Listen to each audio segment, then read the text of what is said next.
Well, the Knicks have tabbed Mike Brown as the team's newest head coach. The team fired head coach Tom Thibodeau in the offseason, or barely the offseason, after the Knicks lost in the Eastern Conference Finals.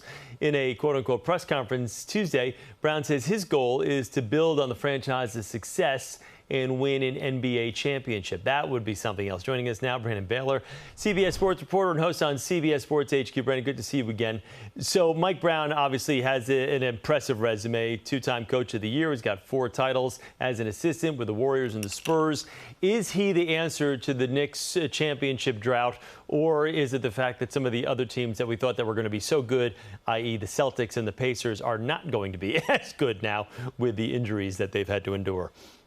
Chris, I tell you what, he makes sense, because after the Knicks were able to strike out with Ime Udoka saying no, Jason Kidd, they literally interviewed all the coaches that are currently coaching in the NBA on winning teams, which made no sense in the first place. But Mike Brown, as you mentioned, his resume speaks for itself there.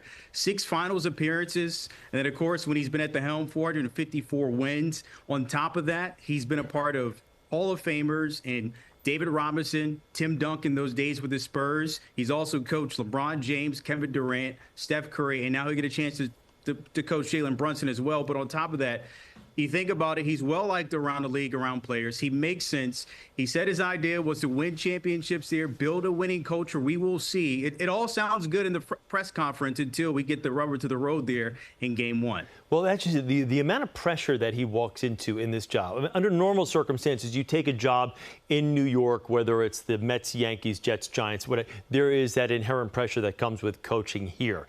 He now takes a team that made it to the Eastern Conference Finals. As I mentioned before, the Pacers are not going to be the Pacers next year. The Celtics will not be the same Celtics next year.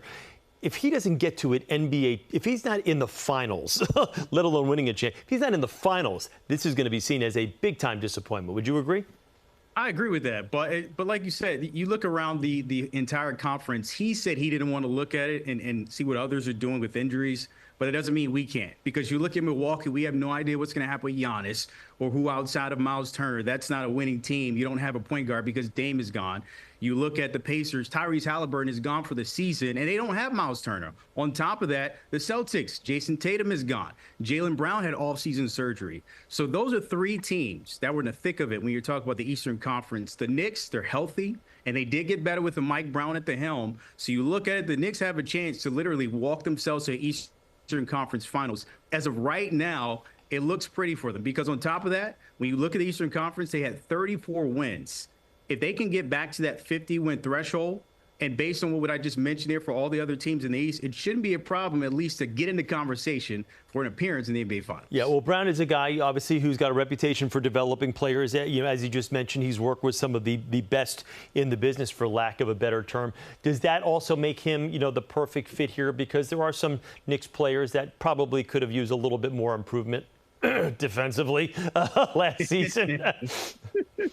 You know, I agree with that. That is one thing that he's kind of held his hat on in terms of building the next generation or the others around the stars. Like, the first thing most people would say, well, he's going to have the biggest impact with Jalen Brunson because he's worked with Steph Curry and De'Aaron Fox. All 3, by the way, won the NBA clutch players when he was at the helm of those teams.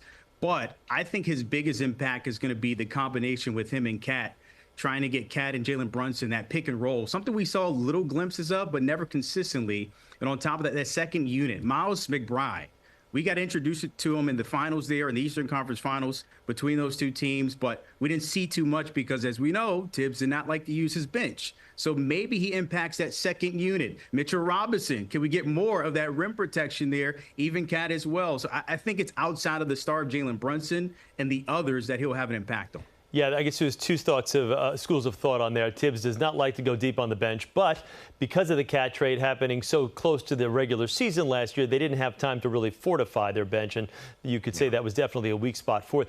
It's improved, though, from what they've done in free agency here. Mike Brown does have a better roster, believe it or not. Any other moves you see on the horizon for the Knicks? Anything that they need to make, or anybody out there lurking that you think could make a good fit in New York?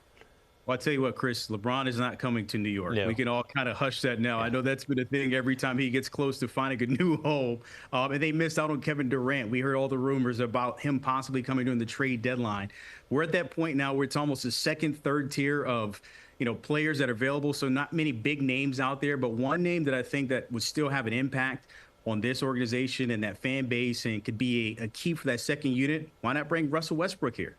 I mean, he still plays at a high level. It's a big guard. It helps Jalen Brunson as well when it comes to defense in the second and third quarters where you can give JB that rest. And Russ, as we all know, he runs 1,000 miles an hour. It makes sense at least to kind of work in your depth. I don't think there's a player out there right now, free agency, that can jump into the starting lineup and impact this team. I think they're okay with that. I think that starts with coaching, but bring Russ. Find Russ. You got Jordan Clarkson. You do have another option there. You just landed, so just bring Russ to New York. I like that a lot. I hadn't heard that, and when you just said that, that kind of piqued my interest. He brings a great vibe, and he brings a little of that dog attitude which they need.